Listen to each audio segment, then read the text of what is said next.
Assalomu alaykum qadrli dehqonlarimiz. Bugun Samarqand viloyati Tayloq tumani qaysi mahalla? Bog'zor mahallasiga mana o'zimizni mahalliy Orlendayev bir urug'imizdan berganmiz.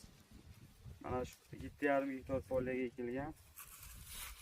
Piyozlarni terim jarayoni hosili. Hozir bu piyoz qanday haligisi oldingi piyozlarga nisbatan afzalliklari qanday ekan? Assalomu alaykum Orif aka. Assalomu alaykum tomoshabinlar. Mana xudo xolasa 7,5 gektar piyoz ekkandim. Orlendan olgan navdan. Piyozimiz yaxshi, zo'r chiqdi, xudoga shukr. Mana ko'rib turganingizdek katta urug'lar, ishonchli urug'lar ekan. Men oddiy urug'dan baraka topdim. Baraka bersin Alloh. Dehqonchiliklarga haqiqatan juda ham chiroyli piyoz o'tdi. Narx-navosiga ham bari yaxshi o'tib ketdi. Xudo xolasa.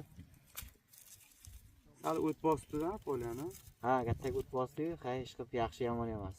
Suvga chidamliligi qanday ekan? Sug'orish qanday ekan? Shu kapilni sistema qildim. Kapilni sistemaga u piyoz shu nam juda xohlar ekan. Nam kerak ekan. Nam, faqat nam kerak ekan bunga. Biz Spanishlar unaqa bu sort shunaqa sort ekanki, tayib pastga nam bo'lib tursa piyoz shunchalik katta bo'ladi. Ozuqa nima qilinadi? Qanaqa ozuqalardan foydalanadi?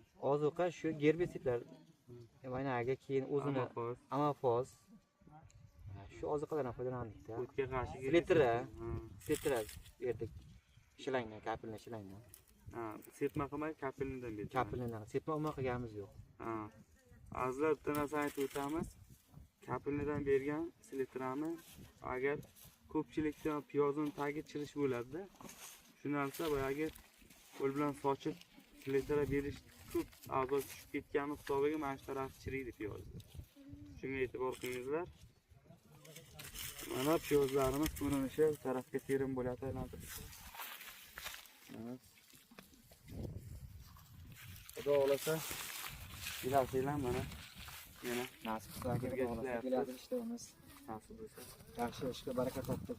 Urug'lardan olib. Mayli, charchamanglar. Mayli, rahmat. Sizlarga